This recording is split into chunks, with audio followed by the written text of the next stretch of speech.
Ladies and gentlemen, welcome back to the CSTV. I'm your host Kathleen Igaldoto, Madam CS, and this is the women warriors of Africa's history. Stay tuned and have a true and real. Kindly remember to subscribe, like, share, and comment on this video. Queen Ramofo Makhaja, the sovereign ruler of Madagascar Kingdom between 1828 to 1861. She is documented in the books of history, especially among the European scholars, as one authoritarian, brutal, dictatorial, and tyrant woman leader that Madagascar Kingdom ever had.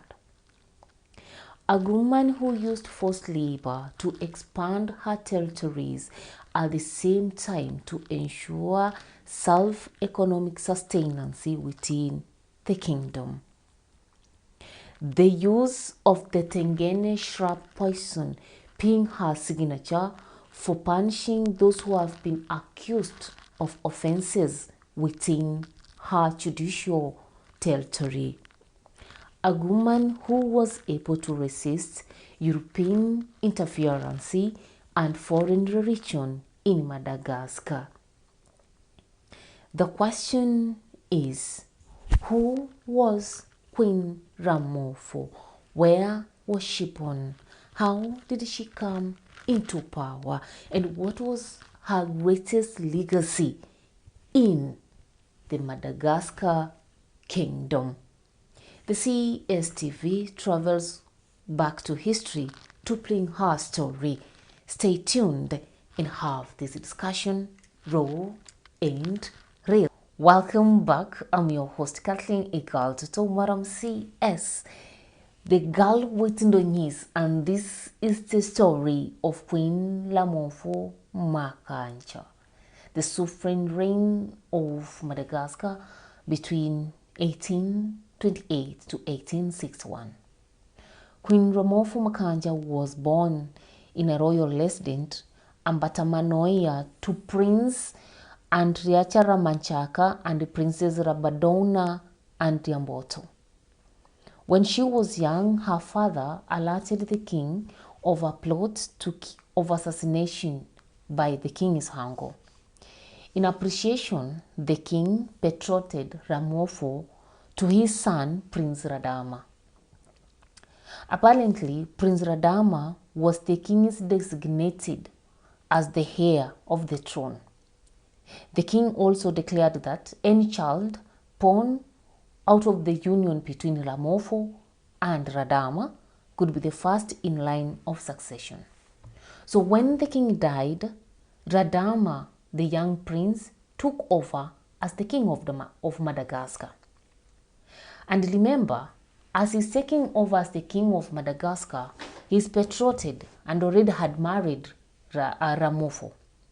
Now, Ramofo, although so highly high-rated, was not the favorite of the king in terms of wives. He was not among the preferred royal wives.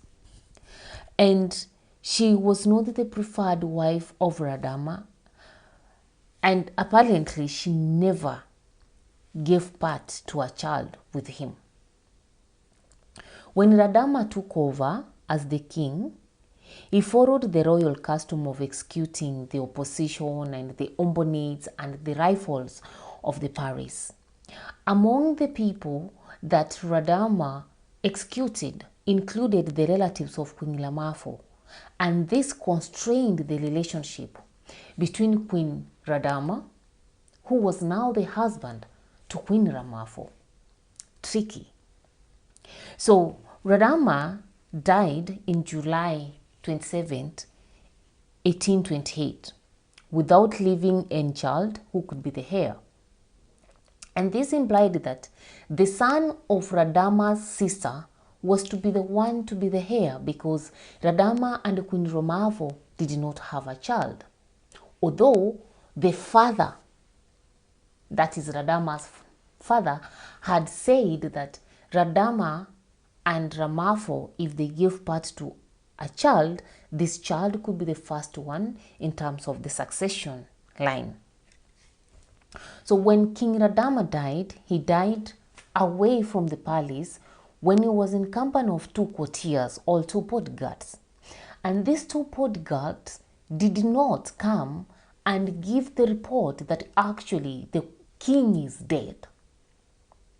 They feared repression from the public and from the royal officials that the king has died in their hands.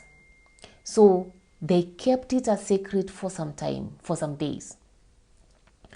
Thinking that nobody had known that the king is dead, another royal courtier came to learn about it. And when he learned about it, he told Queen Lamova that actually the king is dead. Upon learning that actually the king is dead, Queen Ramofo took up the opportunity. She rallied those people within the palace that were supporting her and convinced them why she had to be the next successor or had to be the next reign of Madagascar after the death of her husband. So on August 11th, 1828, she declared herself the successor of Radama on pretense that Radama himself had declared it.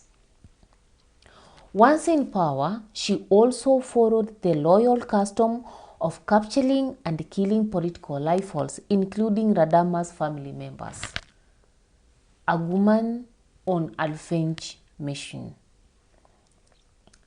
Her coronation ceremony took place on the 12th of June 1829, 1 year later after the husband's death. It is important to note that Queen Ramofo reigned or ruled Madagascar for that 3 years. And that 3 years of reign were characterized by strengthening the local authority. She was also able to bring to an end the friendship treaty between Britain and Madagascar. She restricted activities of European missionaries in the kingdom. And in 1835, she forbade Christianity among the Madagascar population, and within 1 year, almost all the foreigners had left the territory. A very, very strong and strict queen she was, one that even the foreigners feared the most. She cut all the foreign trade relations and imposed the Vanabonoa tradition. That was the tradition of forced labor for self-reliance. In this forced labor, people were forced to offer free labor within the kingdom to ensure that the kingdom was first economically sustainable, and second, it was able to use this policy to get men to join into the military, to go into expeditions, to fight and expand the territory. She also expanded her territory so much during her reign, and those who opposed her stance and political moves were always killed. She didn't spare anybody who came in between her leadership and her goals. During her reign, the Madagascar population declined from 5 million in 1833 to 2.5 million in 1839. And these are the reasons why this population declines. Number one, the death rates among the forced workers. Number two, there was harsh tradition of injustice where those who were accused of offenses were killed by a poison called the Tenenge shrub poison. I'll tell you about this in a few minutes. There were also those ones who were killed in the military when they were fighting to expand the territory. So all this, the brutality of the queen, the brutal policies together with the military expeditions led to the decline of the population that way. And here comes the Tenenge Hodil that is highly associated with Queen Ramova. What is it about the Tenenge shrub odil? The Tenenge shrub odil is where poison from a native Tenenge shrub were fed to the accused people with 3 skins of a chicken. So if one had been accused, he would be made to eat 3 shrubs of chicken that had this poison. So if you swallowed these 3 chicken skins, you didn't vomit, then you are guilty. And definitely the poison could kill you. But if you happen to not to vomit it, they could say that you are not guilty.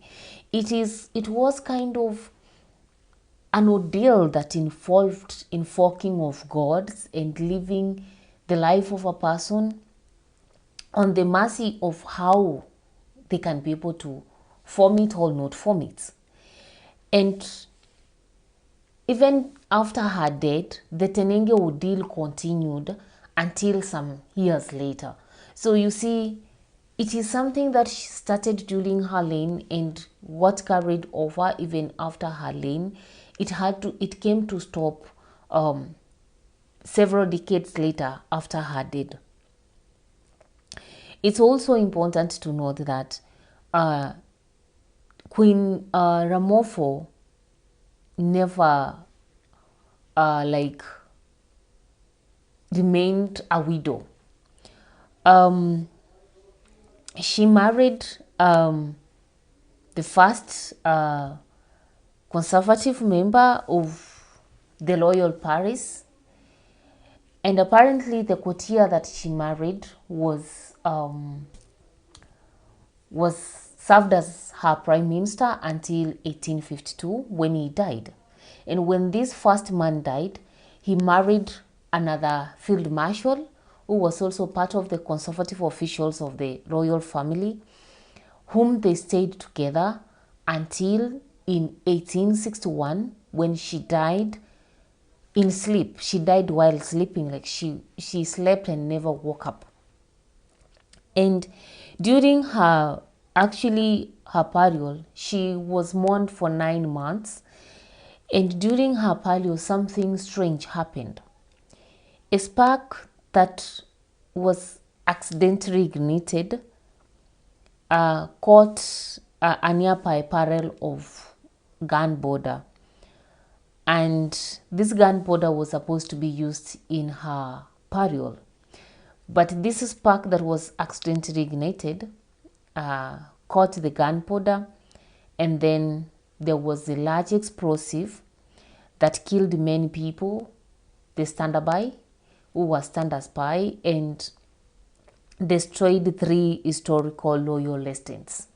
So her death, her burial was so dramatic in a sense that people died during her burial day, and 3 historical residents in Madagascar were also affected by this explosive.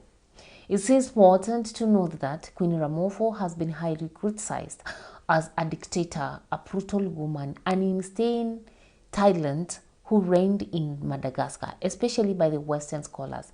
This has been the case especially up to 1975. But after 1975, we see a different story of Ramofo being told. We see a woman who was out to defend her territory, to defend her kingdom, and to protect her people against foreign innovation. She was a woman who was trying to exert her authority in a society that at that particular time was seen to have leaders, many leaders being supported even by the European foreigners who had come to Madagascar. So that was the simple story of Queen Ramofo Makhaja of Madagascar. She is a true example of the women queens that Africa ever had in the pre-colonial period before colonialism and the later invasion of the continent. Stay tuned and see you next time as we talk about another queen.